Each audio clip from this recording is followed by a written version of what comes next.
Hello, World Civ. Excuse me. 106 class.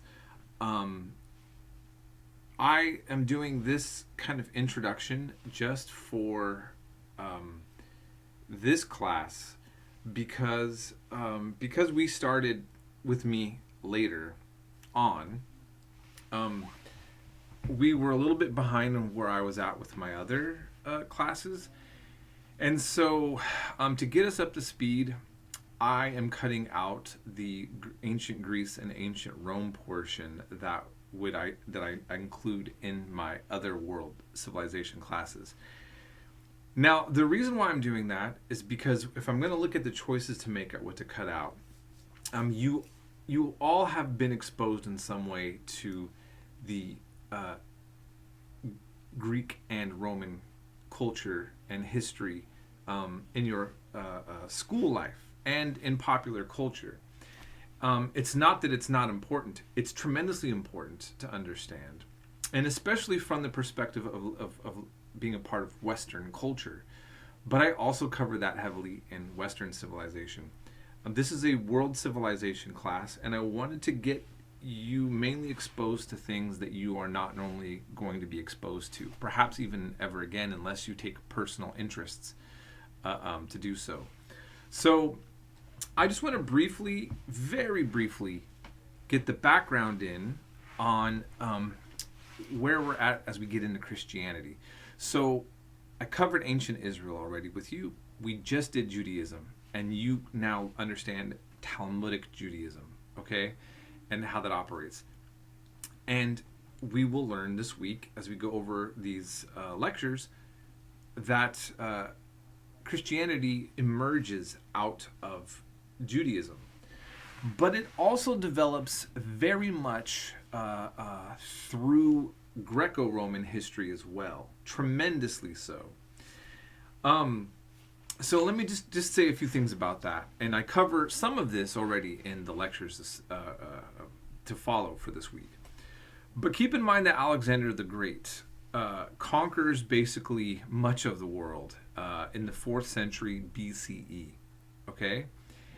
And he conquers Persia. So we remember we went over ancient Persia, and that happens. He gets all the way into Afghanistan, and there's actually still a tribe of people that live in Afghanistan. They're called the Kalash, that claim to be descendants of an army garrison left behind by Alexander the Great. So he makes it all the way up there.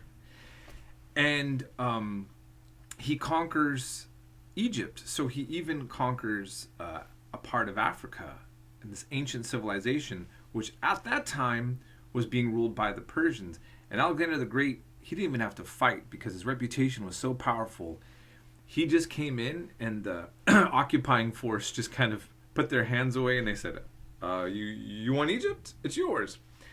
And Alexander the Great left a huge mark on Egypt, and that is why we end up getting the city of massive cultural importance, Alexandria, named after Alexander the Great.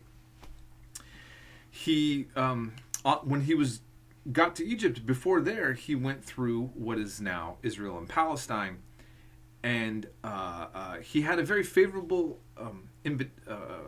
greeting given to him by the Jews, and he was treated, and he treated them fairly compared to some of the other groups that he came in contact with.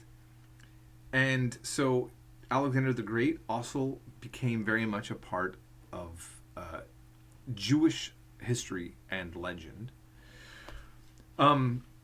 In Islam, when it comes to certain different commentators of the Quran, we're going to learn about Islam next week.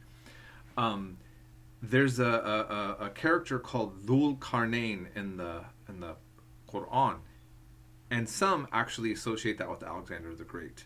Alexander the Great ends up being also discussed in certain parts of Islamic theology, and so what I'm saying is he leaves a huge mark on the world, and he spreads Greek culture and language with him. And this process was called Hellenization.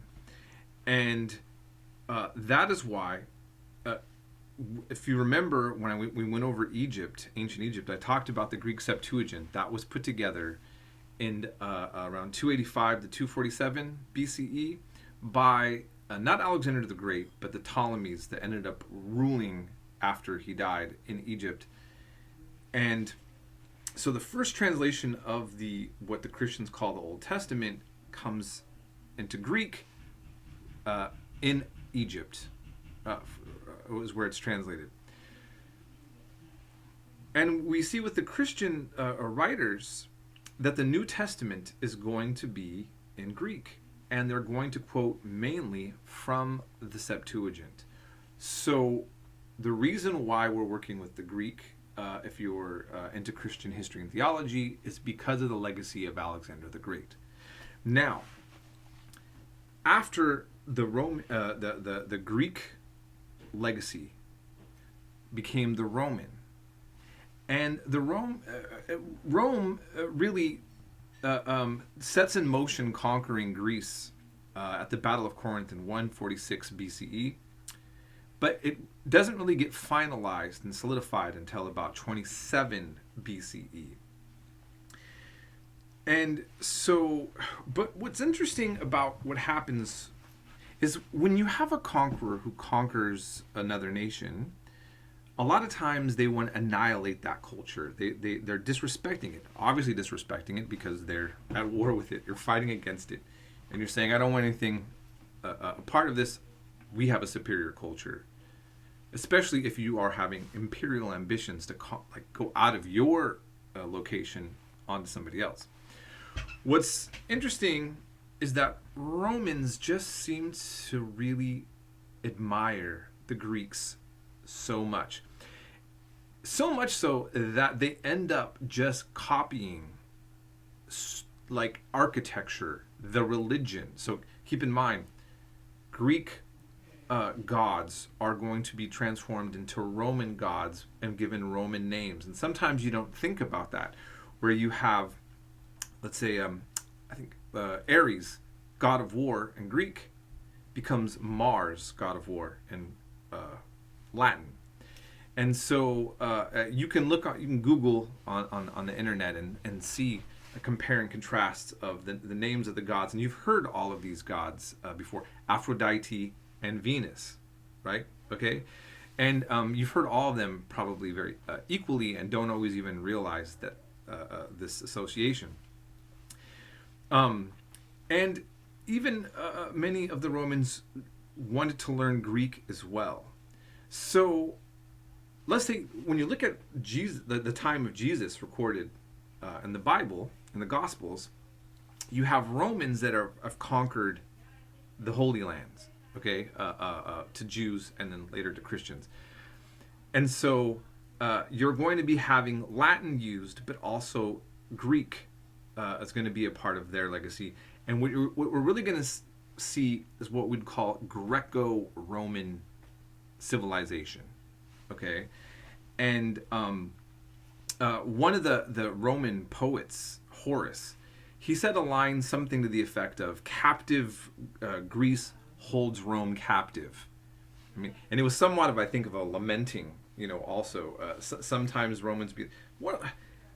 I mean, we're just taking everything from the Greeks. Well, yeah, that's what happened. And they did it in their own way at times. But again, we are sharing so much in our civilization, a Western civilization, from this tradition. The word democracy comes from demos. That's the rule by the people. That's Greek. The concept of a republic we have really coming from the Roman traditions.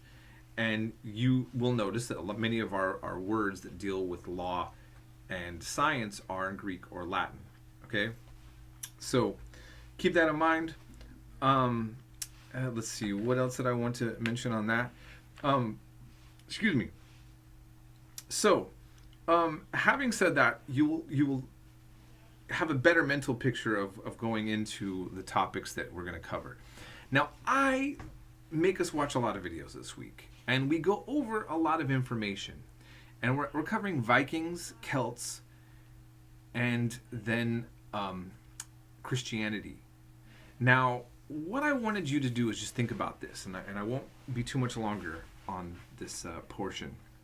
But Africa and the Americas, if we talk about the indigenous people of from the land that now we're living, it's called the United States, and we look at the people of Africa, native populations of what is now Australia and New Zealand and so forth. What I think is very interesting is what we all share in common, and that means also with Europe. Before Rome, and then even more so Christianity, all of our societies were mainly oral, meaning not having writing, tribal, not having nation states, not looking at all the various tribes as people similar to us, to our tribe, even if they really were in many ways. So you look in Europe, the Celts, the Germanic tribes. Remember, Germanic doesn't mean necessarily just Germany. It just means people with that related ethnicity and linguistic heritage. You look at much of Europe, of Western Europe in particular, and Northern Europe, it's going to be Germanic tribes and Celtic tribes, and they have a lot in common. They'll have holy, trees, lakes. They have priests and priestesses, and they have these oral traditions.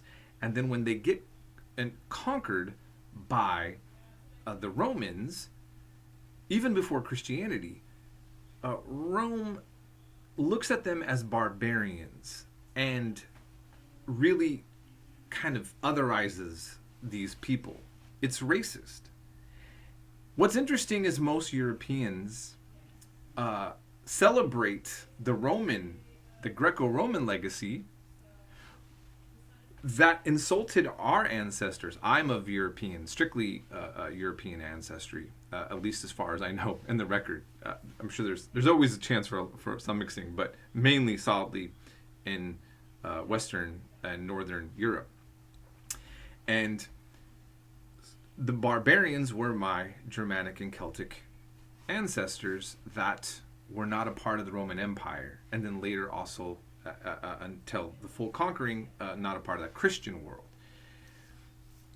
Think about how that ends up also then being put on Africa as well, and Native America, that as Europeans took on their oppressors' view of themselves and celebrated more of the Greco-Roman traditions and muted or got rid of their own heritage. This is why you had the Renaissance in Europe was about going back to the Roman world. Now for Italy, that makes sense. That is the indigenous, that makes more sense for Italy, but I'm talking about the rest of Europe. I mean, look at Keats. He's a British poet, and he has Ode to Apollo and an Ode to a Grecian Urn. He's not looking at Ode to Woden, a Germanic god related to Odin. He's thinking about the pre-Christian pagan world of Italy/Rome. Okay, that's what gets impressed in the European thinking. Now, ironically and sadly for me, is that there's been a trend in the white nationalist movements to take a look at this history as well and see Norse mythology and Slavic mythology. I talk about the fact that I don't get to cover Slavic history as much as I would like to, and the Celtic. And they talk about that being their indigenous religion, and instead of seeing the commonality, which I'm talking about, of white European